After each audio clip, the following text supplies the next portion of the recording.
Itu keren, kehidupan dalam rencana Tuhan. Lee Jing-woo, 6 tahun, anak asal Korea Selatan, menjadi sorotan luas karena kemampuannya menyelesaikan soal-soal matematika yang kompleks, seperti misalnya fungsi-fungsi gamma dan Euler. Bagi Lee, matematika itu seperti sebuah permainan tic-tac-toe yang mudah. Kehebatan Lee yang mengundang decak kagum adalah karena dia bisa menyelesaikan dalam tempo kurang dari 15 menit soal matematika MIT Integration B, yakni sebuah kompetisi matematika tahunan yang ditujukan bagi mahasiswa S1 di Massachusetts Institute of Technology, Amerika Serikat. Lauren Simon, 9 tahun, menuntaskan pendidikan S1. Dia kuliah teknik elektro di Universitas Teknologi Eindhoven. Kalau tidak karena suatu aturan, maka dia sudah menyelesaikan kuliah S1-nya pada Desember 2019. Ada beberapa orang tertentu yang punya kemampuan istimewa, jenius, dapat mengerti hal-hal yang rumit dengan mudahnya. Beruntunglah mereka yang memiliki kepintaran istimewa. Alkitab adalah sebuah buku yang paling penting untuk kehidupan. Untungnya, Alkitab tidak memerlukan kejeniusan atau kecerdasan tinggi untuk memahaminya. Alkitab sungguh mudah untuk dimengerti.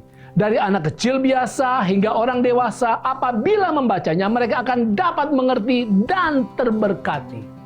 Paulus katakan kepada Timotius, "Ingatlah juga bahwa dari kecil engkau sudah mengenal kitab suci yang dapat memberi hikmat kepadamu dan menuntun engkau kepada keselamatan oleh iman kepada Kristus Yesus."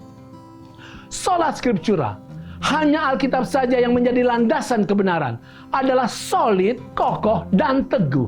Tidak perlu tambahan pemikiran cerdas untuk menegaskan kebenaran dari Alkitab.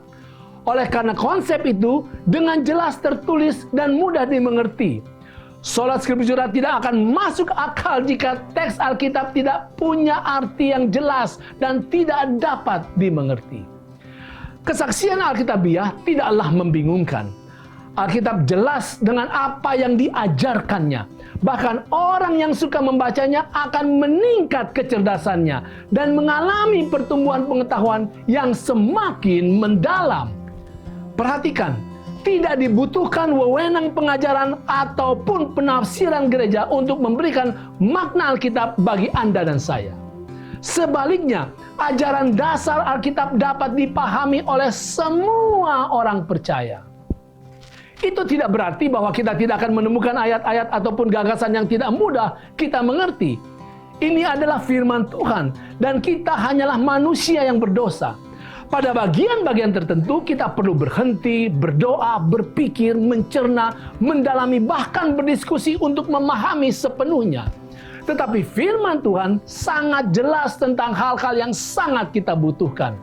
Terutama hal-hal yang berhubungan dengan keselamatan, kita pasti dapat memahaminya. Puji Tuhan atas firman-Nya yang dapat kita mengerti, nikmati, cintai, dan menjadi terang bagi jalan kehidupan kita. Itu keren.